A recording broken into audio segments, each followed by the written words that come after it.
72 ঘন্টায় বৈঠক পৌঁছয় নবান্ন অবধি, কিন্তু তারপর বৈঠক আর হলো না। 3 দিনের যে উদ্যোগ সেটা ব্যর্থ হয়ে গেল।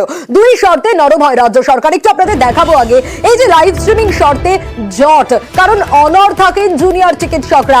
যে 3টে শর্ত ছিল তার মধ্যে 2টো শর্তই কিন্তু রাজ্য সরকারের তরফ থেকে মেনে নেওয়া হয়েছিল। মেনে নেওয়া হয়নি একমাত্র লাইভ স্ট্রিমিং এর কথা, তবে তার পরিবর্তে বলা হয়েছিল যে ভিডিও রেকর্ডিং হবে। দেখুন একবার আপনাদের দেখাই, মুখ্যমন্ত্রীর উপস্থিতিতে বৈঠক সেটা মেনে নেওয়া হয়েছিল। জুনিয়র চিকিৎসকরা 32 জন পৌঁছেছিলেন, তারা থাকবেন। বৈঠকের লাইভ স্ট্রিমিং মেনে নেওয়া হয়নি, তবে তার পরিবর্তেও বলা হয়েছিল, অপশন দেওয়া হয়েছিল ভিডিও রেকর্ডিং হবে শুরু থেকে শেষ পর্যন্ত সেই বৈঠকের, এবং সে কারণে পুরো ব্যবস্থা ছিল। একটু যদি নবান্ন সভাঘরের ছবিটা আমরা দেখাই তাহলে দেখতে পাচ্ছেন আপনারা যে ক্যামেরা 1, ক্যামেরা 2, ক্যামেরা 3 এই 3টি ক্যামেরাই কিন্তু রয়েছে। ভিডিও রেকর্ডিং এর ব্যবস্থার জন্যই এই ক্যামেরাগুলো রয়েছে। শুধু তাই নয়, পুরো ঘটনা 4 নম্বর ক্যামেরাও বৈঠকের ভিডিও রেকর্ডিং এর ব্যবস্থা, 4টি ক্যামেরা দিয়ে ব্যবস্থা যাতে শুরু থেকে শেষ পর্যন্ত গোটা বৈঠক ভিডিও রেকর্ডিং করা যায়, প্রয়োজনে পরবর্তীতে তা শেয়ার করে দেওয়া হবে।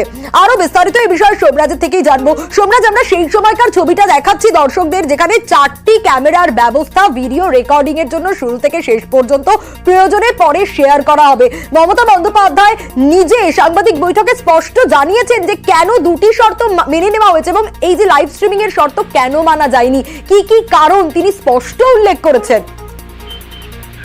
একদমই ভিডিও রেকর্ডিং করার জন্য একদমই প্রস্তুত ছিল নবান্ন। তার কারণ নবান্ন সভাঘরে 4টি ক্যামেরা প্রস্তুত রাখা হয়েছিল। বৈঠক শুরু হওয়া মাত্রই গোটা বৈঠকটি ভিডিও রেকর্ডিং করে রাখা হতো।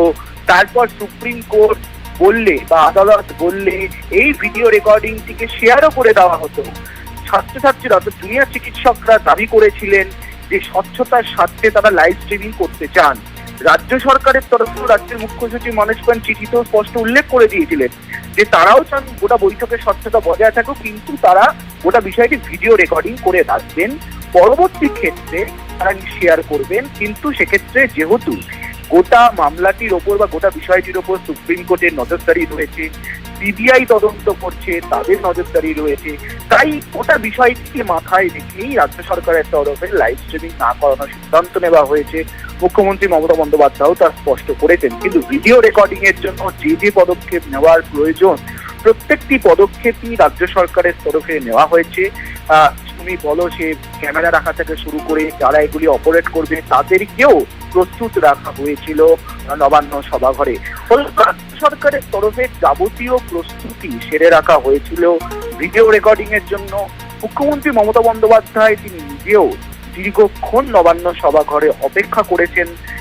বিকেল 4:45 থেকে সন্ধ্যে 7টা পর্যন্ত তিনি অপেক্ষা করেছেন।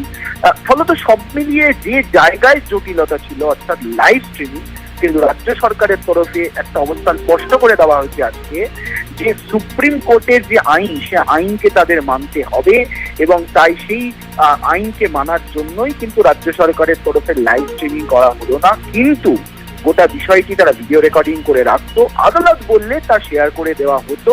17 তারিখেই শুনানি রয়েছে, সেটিও স্পষ্ট করেছেন মুখ্যমন্ত্রী মমতা বন্দ্যোপাধ্যায়। সোমরাজ, সঙ্গে থাকো, মমতা বন্দ্যোপাধ্যায় কি বলেছেন শোনাবো।